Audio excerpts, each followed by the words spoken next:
Hello, my friends. Today I want to talk about hydration or dehydration, as it turns out. Is it what we think it is? There are some myths about hydration on the trail and anywhere, really. We only have part of the information, and I'd like to get into that today.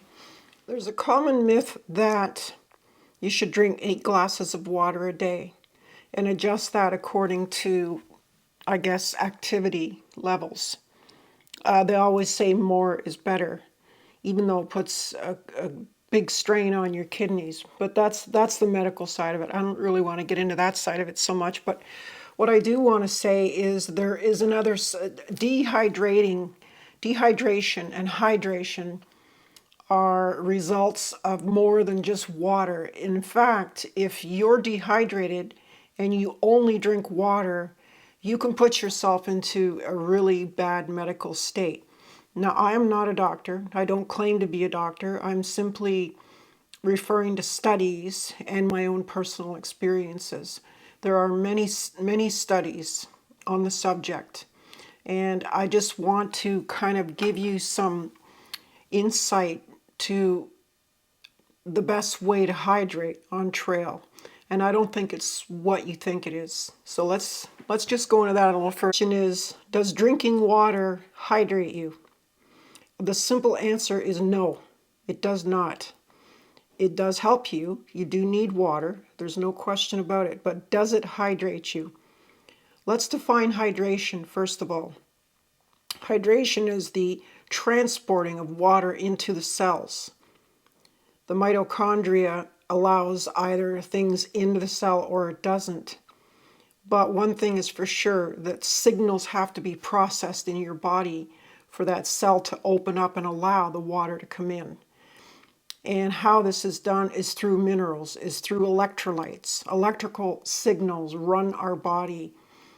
Things in our body, organs, etc., can only function with these signals from our brain.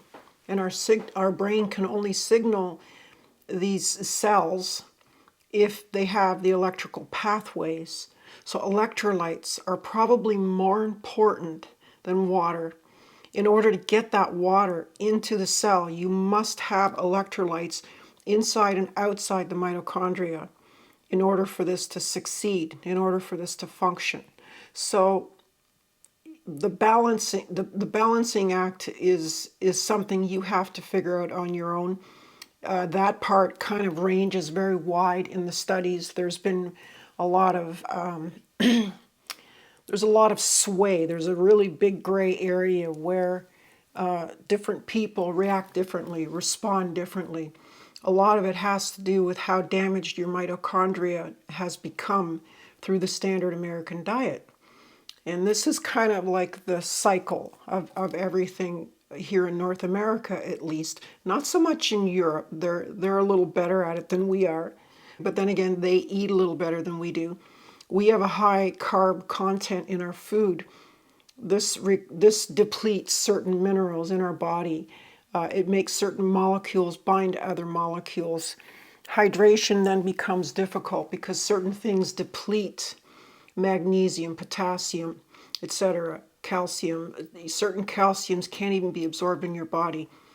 You can drink water all you want, but you may actually be hurting yourself, because if you drink a lot of water when you feel dehydrated and you don't use electrolytes, then you run the risk of watering down the minerals that are in your body. You do not want to drink too much water. This is why the idea of 8 glasses a day is a very unhealthy thing to say to people, in my opinion, because first of all, everybody's different. I mean, I don't sweat. I hardly sweat at all. I mean, it has to be 100 degrees for me to sweat. And that makes me different perhaps than, say, a 25-year-old whose metabolism is much different. They would have to drink more than I would have to drink. But at the same time, they would also have to match that liquid, that water, with a certain amount of electrolytes. Those electrolytes come from a lot of different places, but on trail, especially since we are working so hard, walking sometimes 12, 14, 16 hours a day. We deplete our electrolytes big time. Drinking water is not enough. I ran into this. I drank 2, 3, 4 liters of water that were given to me when I collapsed on trail on the AT and like in the Smokies. And once I got into a shelter, thanks Chaos, by the way, he got me into a shelter, people started handing me more water. And I said, no, I've had too much water already. So a guy comes over and he gives me a salt tablet. Now, when I was young and it was really hot and you were working, you would be given, there would be dispensers of salt tablets. Somehow, somewhere along the line, these salt tablets became a no-no because they felt that it was causing arteriosclerosis. It was causing hardening of the arteries, which we now know is absolutely not true whatsoever. But again, our diet really screws up and messes with some of the mechanisms we have in our body. I don't want to go into great detail about the scientific part of it, but the short end of all of this is just that you need to have as much electrolytes at equal rations, and finding out the exact dosage for you is something you have to experiment with. But that's the truth about hydration. Hydration is not only water, it is a combination, and we just need to find out where our sweet spot is. We can be so much healthier and happier on trail, have more energy, really, really enjoy the hike much better when we know we're properly hydrated and using the proper mechanisms. So I hope this helped you understand what hydration is a little better. Also how to prepare for it and be in a situation where you don't get into trouble with dehydration on trail. This is very important. And not just on trail. In everyday life, whatever we do, whatever exercises we set ourselves to, these principles can all be applied in the same way.